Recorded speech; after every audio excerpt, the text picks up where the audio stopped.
Would you please introduce yourself and give today's date? Bob Humphrey, December the 10th.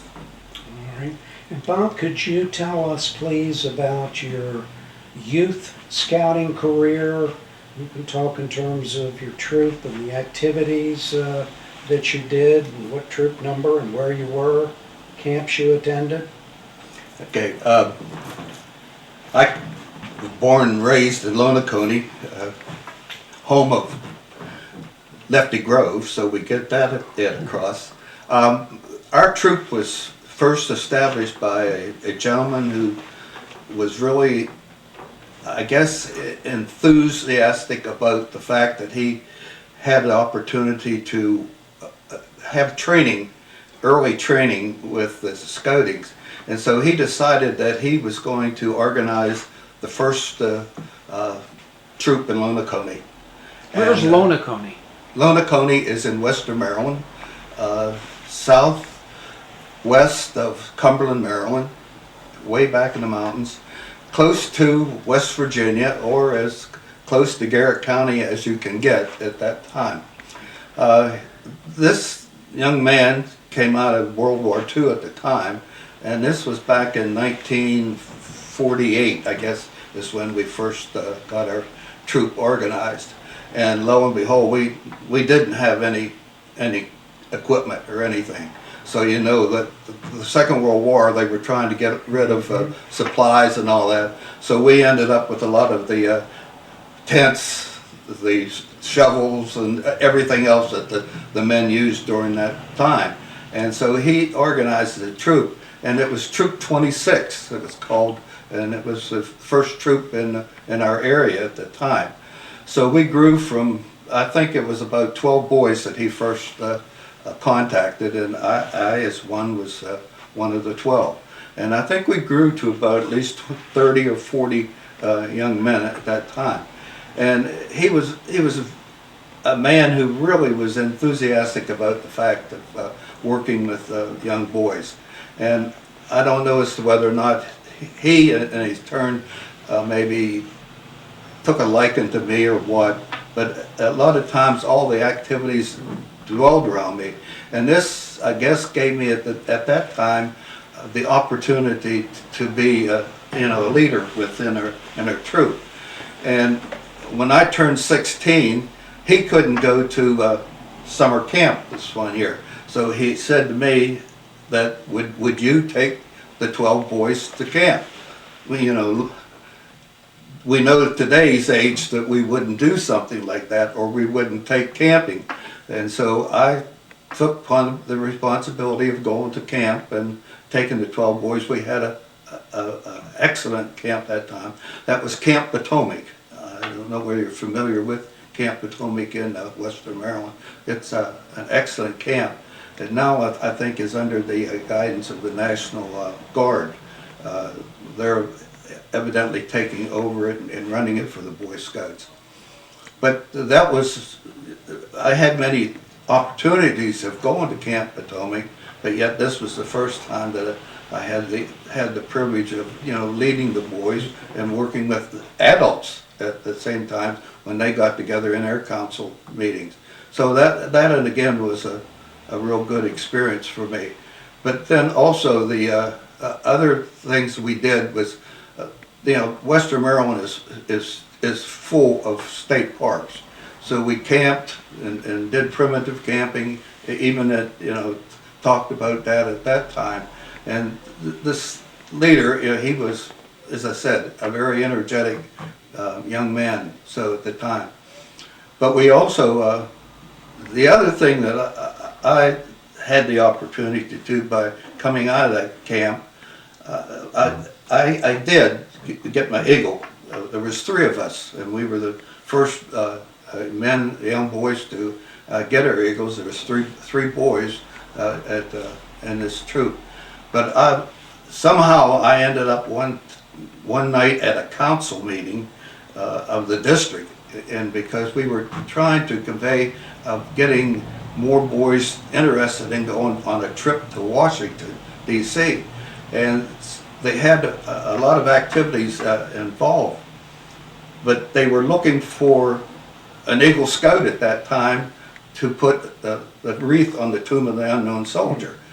And how we got into that conversation that night, but I ended up as the person putting the wreath on the tomb of the unknown soldier. And I thought, boy, what an honor, and something that you'll never forget, because you watched dignitaries and presidents put this on, and here I, as a young man from this small troop of Troop 26 from Lonacone, had the opportunity to place this on there. And again, that has left an impression on me, I guess, for years, having this done. So, but the other thing that is interesting, and we've talked about this, is now you have to have 2 adults. But I recall that our scoutmaster would take us out as a group of boys and just dump us out in a place and say, I'll see you Monday. And here we, as a 12, 16, 18-year-olds camping together, no adult leaders, and we spent the week, did a weekend, and had a marvelous time without adults. But I think that contributes from the fact of the leadership that we had, of a man who had faith in us and cared about us and left us do those type of activities by ourselves. And again, that goes back to, I say, a boy-led organization. And that, even back then, even if we didn't know it, we were doing it. Yeah. And I think that was, I guess that's my experience. I'll never forget this man.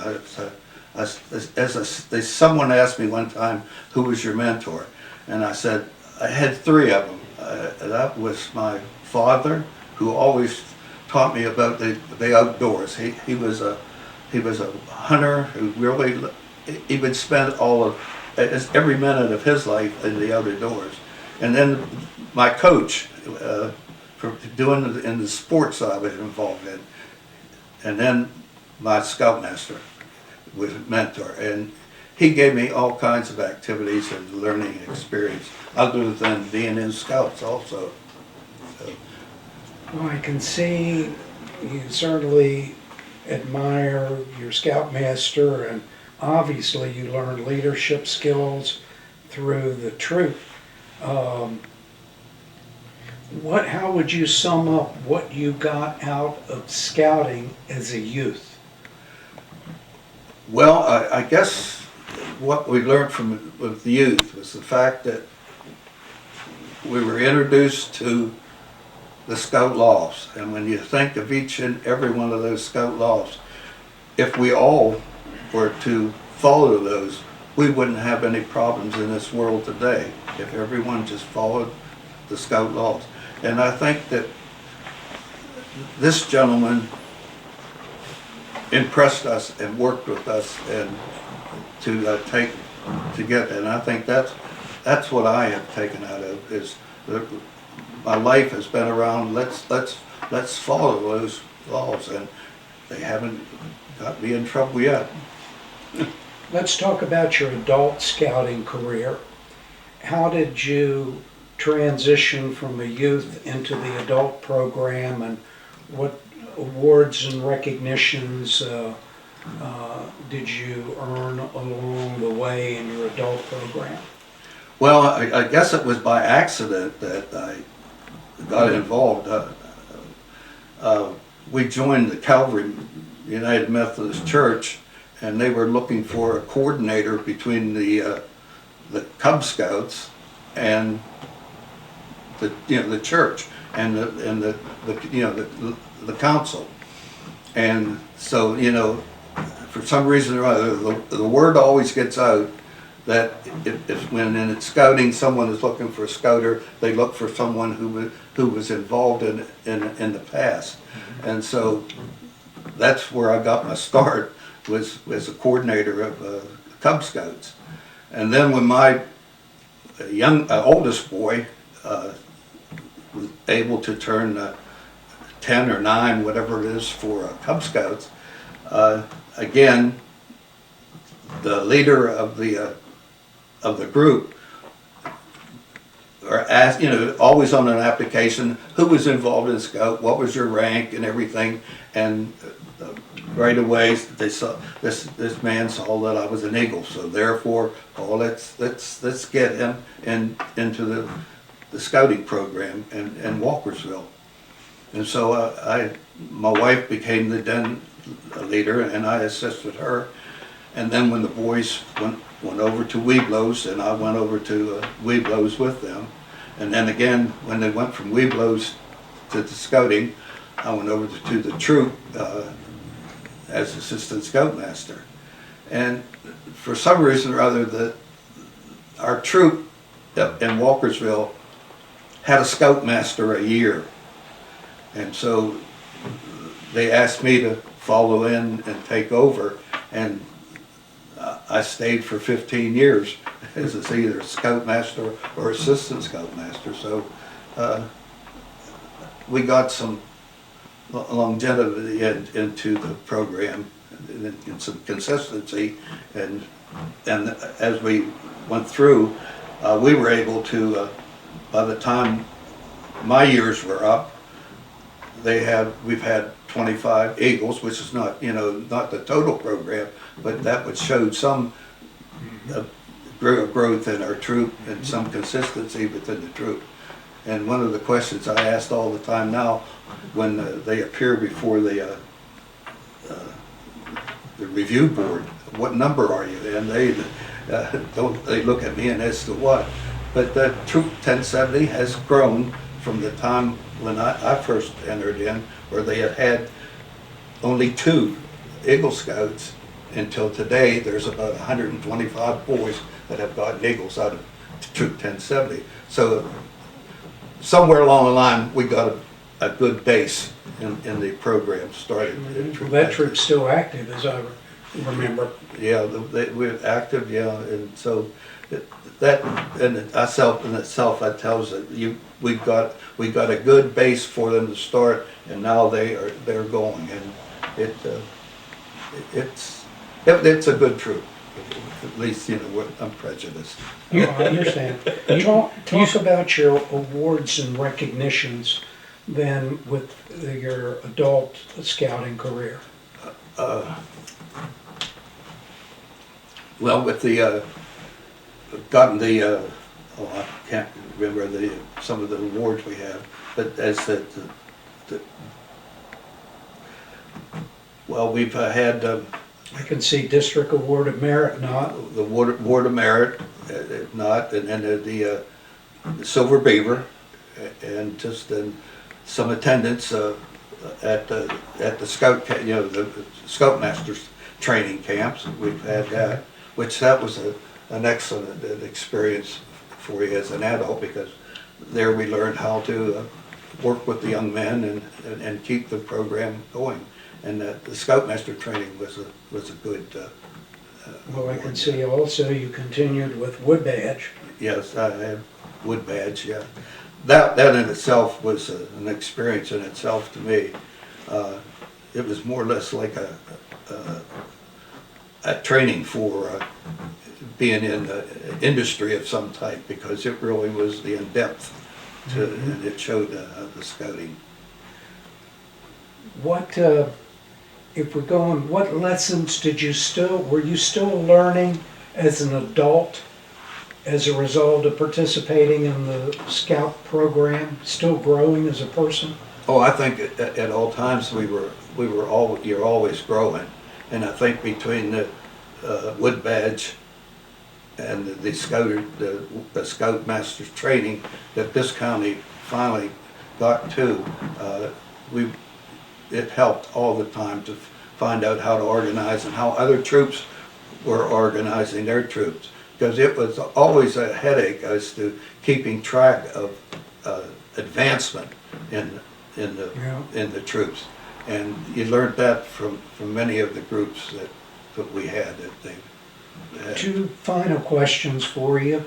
Do you have any words of wisdom or advice for other young men, either in the scouting program or as an adult scouter in the program? Any words of wisdom or advice that you would like to give, youth or adult? Well, I guess, words of wisdom is when we, goes right back to the very beginning.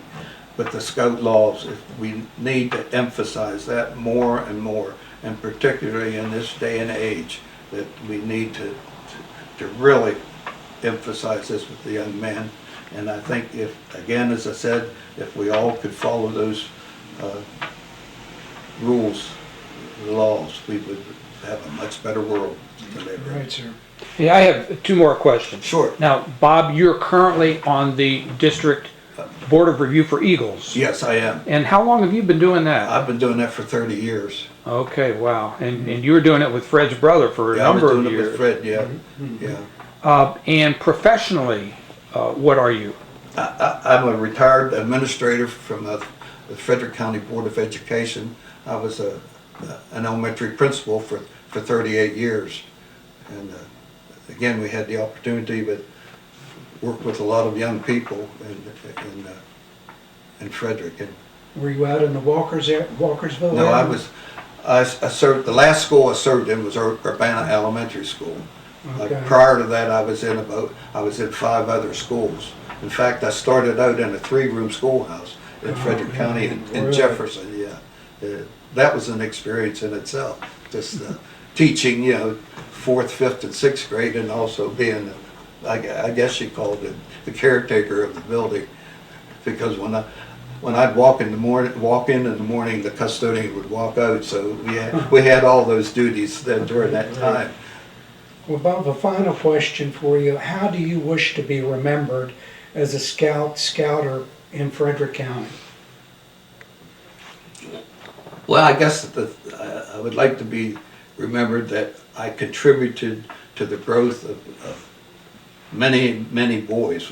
When you think of, you have a troop of 40, and I did it for 15 years, I touched a lot of lives at that time. So I hope that I had an influence on them, and maybe I could be I would end up being a mentor, like my scoutmaster was a mentor to me.